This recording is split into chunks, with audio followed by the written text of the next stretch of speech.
Brainbeats is described on the PlayStation Store as a musical VR game driven by rhythm, designed by a team of psycho-physical wellness professionals, where you can relieve stress with exciting and immersive gameplay and combine synchronized physical exercises with music in 3 different modes. That description leads me to believe that the goal with Brainbeats is something radically different than, say, Beat Saber or Box VR, 2 games that, on the surface, look almost identical to Brainbeats. So, does Brainbeats accomplish its goal of psycho-physical wellness and stress relief? After spending a few hours with it, I can say pretty confidently that no, it doesn't.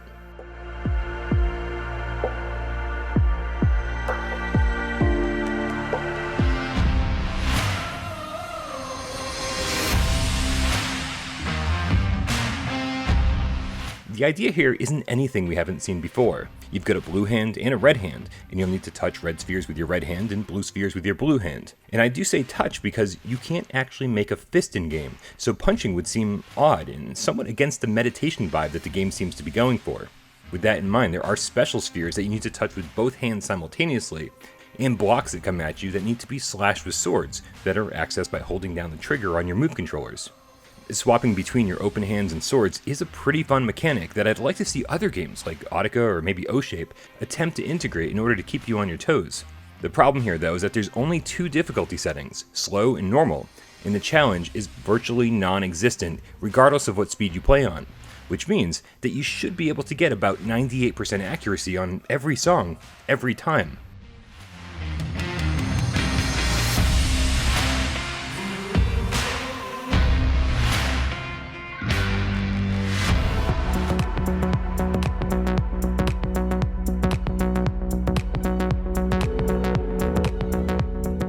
But is a challenge really what the developers were going for here? That's a tough question to answer, but because the songs are divided into 3 categories, relax, energy, and adrenaline, my guess is that they were way more focused on creating a meditative space where reaching for different orbs would give you a bit of a workout. The songs in the first 2 categories present no challenge at all, while the ones in adrenaline kept me a little more focused by swapping up blocks, spheres, and colors. But when I went to replay a few songs to achieve 100% accuracy, I noticed something that really put me off. The mapping here is totally random, so if you're trying to memorize patterns to master each song, you're out of luck. I played the song Overdrive 3 times in a row and got 3 entirely different maps. We often praise games like Beat Saber for their creative mapping that force you to move in new and different ways for each song. But if you were to play Brainbeats with the sound off, every one of the 27 tracks would be indistinguishable from the last.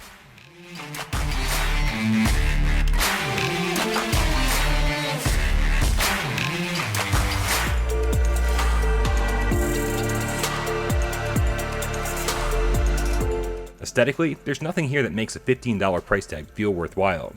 There's one generic background that changes color depending on which of the 3 categories of music you've chosen. For a game that aims to relieve stress, you'd think there'd be zen gardens, beaches, fields, I don't know, puppies? Something soothing. And the music here, while undeniably relaxing, is also forgettable at best, and even the ones I played over and over just never get stuck in my head. There is an ability to make playlists and the calorie counter if this is something you want to pick up and decide to make part of your daily routine.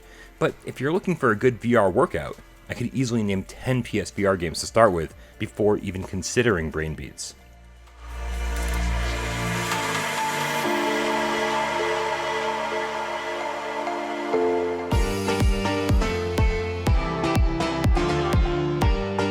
Ultimately, I'm not sure who Brainbeats was designed for.